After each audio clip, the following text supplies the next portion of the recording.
दूसरे नंबर पे ना ये देखें दूसरे पेज पे सोर्स ऑफ कार्बोहाइड्रेट्स के आगे ये चेन है। तो वैसे इस चेन का कोई काम नहीं है, एग्जाम में नहीं डिस्कस हुआ ना ये वाला, तो हाँ बस इसको नहीं रखते हम। सोर्स से स्टार्ट करते हैं और इसके आगे चलते हैं। सोर्स आपको पता है ज़राए को कहा जाता है, किसी भी चीज़ का कोई ज़राए, मिसाल के तौर पर आपके मुल्क में तेल आता है तो इसका सोर्स क्या है जी? इसका सोर्स ये है कि तेल आता है बाहर से, हमारे कंटेनर ला के उसके पंपों पे दे जाते हैं। इसी तरह ये सोर्स होता है carbohydrates are the natural compound. पहली बात तो ये है कार्बोहाइड्रेट्स बहुत ज़्यादा इंपॉर्टेंट टॉपिक है, इसको आपने अच्छे से समझना है। और ये वाइवा में भी और पेपर में भी काफ़ी सारा डिस्कस होता है। यूँ समझने कि 20-25 नंबर का पेपर में होता है और इतना ही वाइवा में होता है। तो ये नेचुरल कंपाउंड्स होते हैं या उनके बेसिक सोर्स जैसे प्लांट्स हैं। हमारे पास ज़्यादातर प्लांट्स ही हैं, मतलब कि हमारे जो भी खुराक का सोर्स है, लाइक गंदम प्लांट है, ठीक है, शुगर प्लांट है, ठीक है ना, तो जो भी है वो सारा प्लांट ही है। ऐसे है ना, प्लांट्स जो है वो नेचुरल सोर्स हैं हमारे। अच्छा, the chief source of carbohydrates is the serial. तो मैंने उसके बात की थी सीरियल की, तो सीरियल को आप गंदम समझे इस वक्त, ठीक है, गंदम या चावल। तो 3 फल वाला कभी डब्बा दिया है, उसमें क्या क्या होता है? गंदम होता है, चावल और क्या होता है?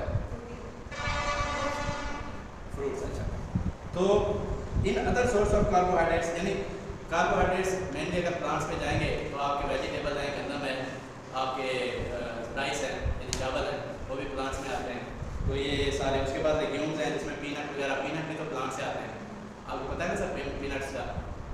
मूंगफली है, बादाम है, या वो दूसरा फ्रूट है, जो भी है, ये सारे नट्स होते हैं। उसके बाद फ्रूट्स हैं, बहुत फ्रूट्स, मीठे भी और फीके भी।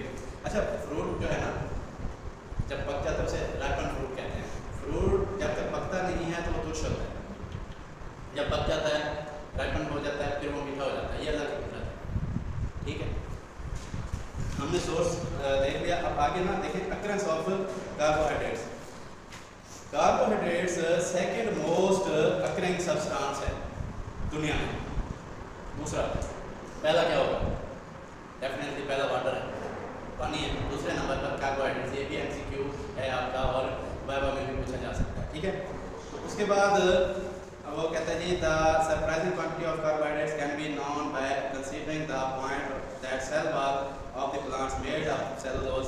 यानी सेल वॉल जो प्लांट्स की होती है वो 50 से 80% वो भी कार्बोहाइड्रेट बनाती है, ठीक है। लेकिन सेल वॉल जो है वो मैं अभी आपको समझाता हूँ कि वो हमें, हम डायरेक्ट उसको कार्बोहाइड्रेट, वैसे कार्बोहाइड्रेट है लेकिन वो हमें डायरेक्ट शुगर प्रोवाइड नहीं करता, ग्लूकोज प्रोवाइड नहीं करता, ठीक है।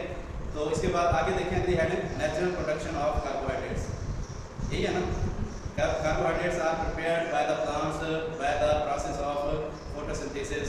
The photosynthesis involve the following reactions, ठीक है। मिसाल के तौर पर कार्बन डाइऑक्साइड, ठीक है, प्लस क्या है जी? वाटर है जी, हाँ जी वाटर, ये दोनों मिलते हैं क्या बनेगा? ये लिखा हुआ है ना। अच्छा, ये हम अगर इसके साथ लगा दें द शेप, ठीक है, तो फिर ये हमें दे देगा, यहाँ पे हम लिख देते हैं C6H12O6, ठीक है, क्यों 7 देगा?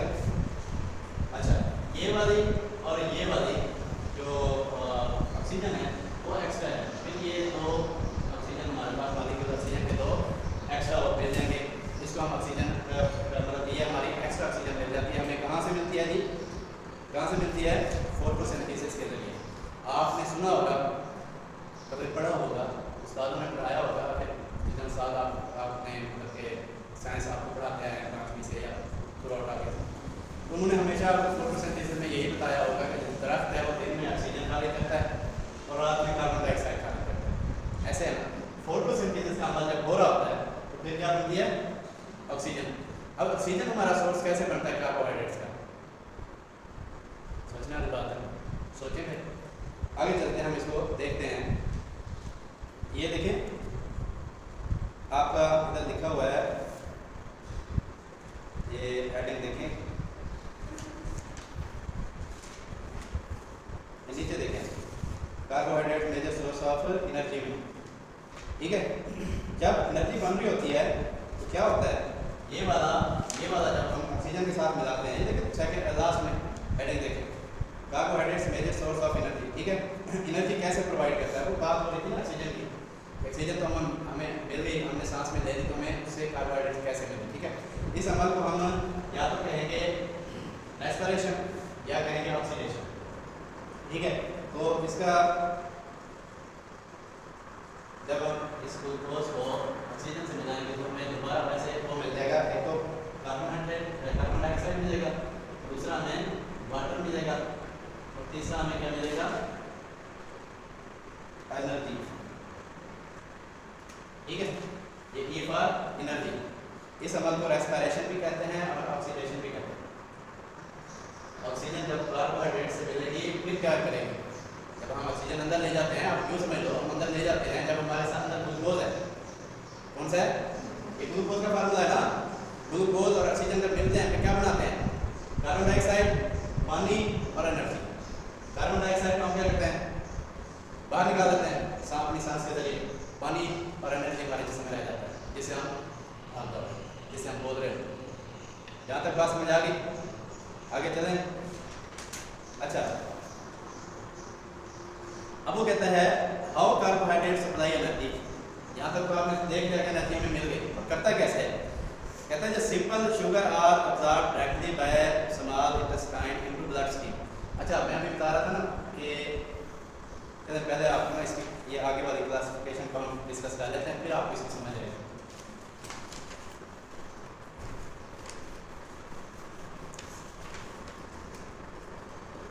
क्लासिफिकेशन ऑफ कार्बोहाइड्रेट्स में 4 कार्बोहाइड्रेट्स हैं, ठीक है। हम यहाँ लिखते हैं नंबर 1 पे मोनोसैकेराइड, मोनोसैकेराइड। उसके बाद दूसरे नंबर पर क्या है, डाइसैकेराइड। तीसरे नंबर पर ओलिगोसैकेराइड, और लास्ट में है पॉलीसैकेराइड। ऐसे है ना। अच्छा, अब आपको इसको जरा समझ लें। ये है मोनोसैकेराइड, इसको हम सिंपल शुगर कहते हैं। क्या कहते हैं, मोनो का मतलब होता है एक, लिख दे एक, ठीक है। डाई का मतलब होता है दो, ये आपने पढ़ा हुआ अच्छे से, ठीक है। वैसे वाले बच्चे बैठे हैं, अच्छे से पढ़ के आए हैं आप। ओलिगो का मतलब होता है मोर देन 2, मोर देन 2, यानी 3 से 10 तक, 3 से 10 तक, ठीक है बेटे, बात समझ आ रही। और ये जो पोली है, पोली मैंने आपको बताया था, पोली का जो बेसिक जो मतलब होता है, लफ्ज़ी मतलब होता है मैनी। मैनी में आप 10 से आगे जितने मर्जी कर लें, 100 कर लो, 1000 कर लो, लाख कर लो, 10 लाख कर लो, ठीक है, करोड़ कर लो। अच्छा, मोनो जो चूँकि सिंपल शुगर है, इसको सिंपल शुगर भी हम कहते हैं। इसमें एक शुगर होता है, या तो इसमें ग्लूकोज होगा, ठीक है, या फिर फ्रुक्टोज होगा, ठीक है। अच्छा, अब इसमें से ये सिंपल शुगर है, ये ग्लूकोज होगा, तो ये तो आपके ब्लड में डायरेक्टली क्या हो जाएगा, अब्जॉर्ब हो जाएगा, ब्लड में चला जाएगा, आपको एनर्जी देगा। ये सिंपल शुगर है। आपने पढ़ा था सिंपल शुगर का जो वेट होता है हमारा ब्लड वेट कम होता है, क्योंकि ये सिंपल है इसलिए इसका कम है। फिर जो डाइसैकेराइड होते हैं उनमें आपका सुक्रोज आता है। कौन सा आता है, सुक्रोज को आप उर्दू में बता सकते हैं, आप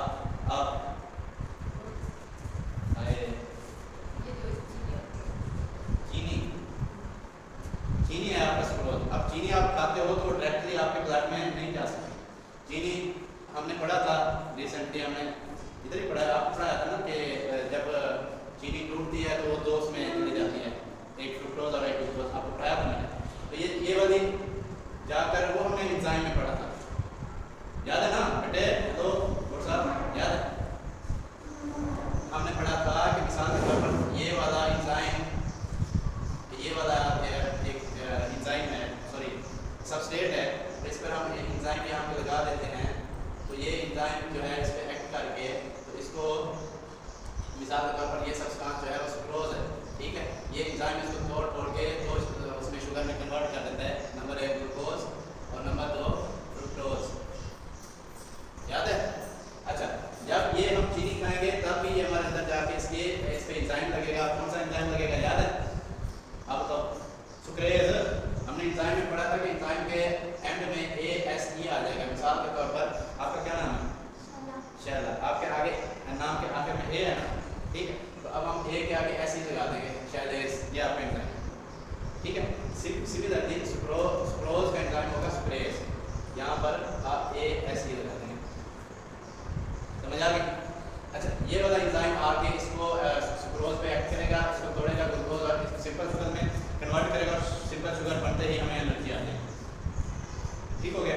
अच्छा, जबकि जो ओलिगो है इसमें जो एग्जांपल है वो एक रेफिनेस शुगर होती है, क्योंकि ये इस्तेमाल नहीं होती है हमारे इंसानों में, इसलिए इसको ज़्यादा डिस्कस नहीं करते। इसमें जो शुगर होती है उसका नाम है सेलुलोज, सेलुलोज, ठीक है बेटे, इसी में लिखा हुआ है। मैं आपको अगले पेज पे मैं इसको इसलिए समझा रहा हूँ कि क्योंकि पहले हम पढ़ रहे थे उसको तभी आपको समझ आएगी जब इसकी समझ आएगी। इसको हम कहेंगे क्लासिफिकेशन ऑफ कार्बोहाइड्रेट्स, ठीक है। ये देखें आपके बुक में ये सारी चीज़ें लिखी हुई हैं, सेम लिखी हुई हैं, ठीक है। अच्छा, अब समझ आ गई, यहाँ तक बात समझ आ गई। इनकी मैंने आपको इनकी क्लासिफिकेशन भी बता दी, मोनोसैकेराइड, डाइसैकेराइड, ओलिगोसैकेराइड, पॉलीसैकेराइड, साथ में मैंने इनके एक एग्जांपल भी लिख दी, सुक्रोज, ग्लूकोज, रेफिनेस, सेलुलोज, ठीक है। ये वेरी इंपॉर्टेंट है, वेरी इंपॉर्टेंट, ठीक है। क्लासिफिकेशन का ये 5 नंबर का आएगा, तो आप साथ इनकी ये एक क्या दोगे, एग्जाम्पल लिखोगे, तब आपको नंबर ज़्यादा मिलेगा। समझा रही थोड़ी। चलें, अब हम वो पहले वाली बात करते हैं, हाउ कार्बोहाइड्रेट सप्लाई एनर्जी, यही था ना। अच्छा, अब बेटे हमने ये पढ़ा कि डाइसैकेराइड जो है ये जाकर हमारे मेले में जाकर टूट होगी, इस पर एंजाइम एक्ट करेगा और ये दोबारा शुगर में कन्वर्ट, ग्लूकोज में कन्वर्ट होगी, ऐसा है ना। अच्छा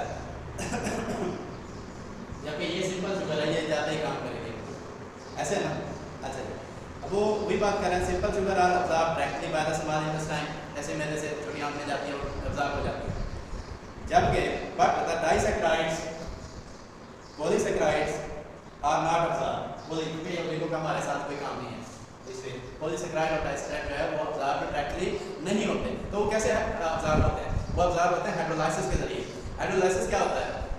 डू यू रिमेंबर? नहीं याद? अच्छी बात है, अब दोबारा याद करें। हाइड्रोलाइसिस कहते हैं, हाइड्रोलाइसिस मीन कोई भी आप कोई काम कर रहे हो, हाइड्रोलाइसिस कहते हैं पानी अगर आप किसी पर डाल देते हैं, चीनी में पानी डाल देते हैं, तो उसको बाहर ही आप उसको क्या कहते हैं, अब्जॉर्ब कर लेते हो, अंदर जाती है, सीधे अंदर स्मॉल इंटेस्टाइन में जाती है, वहाँ से ग्लूकोज में वो एंजाइम काम करता है, ग्लूकोज में कन्वर्ट करके वो आपको एनर्जी देता है। आप अंदर बेहोश हो जाता है, कहते हैं ना मीठा पानी ला दो, जूस ला दो, तो भाई जाना नहीं कहते, फिर आप अफ्रीका से आए। अच्छा, तो हाइड्रोलाइसिस के जरिए ये दोनों शुगर टूट के फिर आगे अंदर जाकर कन्वर्ट होती हैं, इसमें ग्लूकोज में। एट द एंड प्रोडक्ट जो है वो आपकी ग्लूकोज ही बनेगा, तो आपकी जिस्म को एनर्जी देगा। ठीक है बेटे, समझ आ रही है बात? अच्छा चले, अब आगे कहते था this bond breaking also provide energy. अब ये वाली बॉन्ड ब्रेकिंग जो है ये हाइड्रोलाइसिस के जरिए जब जैसे चीनी अंदर जाएगी और हमें एनर्जी दे देगी ग्लूकोज की शक्ल में। Then the monosaccharides are absorbed by blood, और फिर वो ग्लूकोज जो है छोटी आंत से जब चेंज हो गया एंजाइम के जरिए चेंज हो जाएगा, फिर ग्लूकोज जो छोटी आंत के जरिए हमारे ब्लड में आ जाएगा, और ब्लड में शुगर का जो लेवल है वो इंक्रीज होगा, तो हमें एनर्जी मिलेगी। ठीक हो गया? अच्छा जी, आगे चलें। अच्छा, आगे देखें, अब इस फंक्शन ऑफ कार्बोहाइड्रेट से पहले मैं नीचे आप आखिरी हेडिंग देखें, sweetness of carbohydrates. Carbohydrates who have lower molecular mass are sweet in taste as the complexity and molar mass increases the sweetness decreases। अच्छा बेटे, अब बात सुनिए, हम बात कर रहे हैं कि जितना मॉलिक्यूलर वेट कम होगा उतना आपको कार्बोहाइड्रेट जो है वो मीठा होगा, और दुनिया में सबसे मीठा जो कार्बोहाइड्रेट है कौन सा है? शहद। माशाल्लाह, वो शहद में जो है ना ये फ्रुक्टोज होता है। कौन सा होता है? शहद में, हनी में फ्रुक्टोज होता है। कौन सा होता है? फ्रुक्टोज। तो अब वो कह रहा है कि लोअर मॉलिक्यूलर वेट वाले जो है वो ज़्यादा स्वीट होते हैं, जैसे मॉलिक्यूलर वेट बढ़ता जाता है वो जो है आपके ये वाला देखो पॉलीसैकेराइड, ये सेलुलोज जो है आपको हम इसको सिंपल तरीके से कहते हैं कि हमारे प्लांट्स के जरिए से हमें मिलता है। अब प्लांट में कौन कौन सी चीज़ें हैं? गंदम है, पोटैटो है, पोटैटो को जानते हैं? पोटैटो है, गंदम है, उसके अलावा कॉर्न है, कॉर्न का पता है ना, मकई का भुट्टा जो आप खाते हो या उसका आटा मिलता है उसकी रोटी बनती है। इसी तरह। अच्छा, तो इनका चूंकि मॉलिक्यूलर वेट ज़्यादा होता है, ज़्यादा है ना, ये हमें नैनो शैनो में तो नहीं मिलता ना, ये तो हमें किलोज में मिलता है।